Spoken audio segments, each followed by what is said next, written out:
আমার বিশ্বাস বাবা, যিনি সত্যিকারের মা উনি কখনো তার সন্তানকে জবে করতে দেবেন না।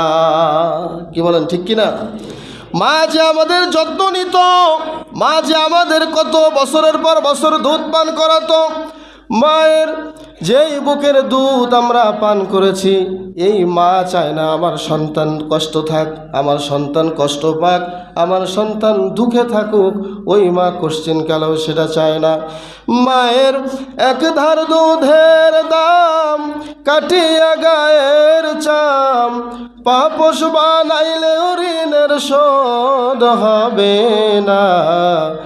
এমন দরদি ভাবে কেউ হবে না আমার মা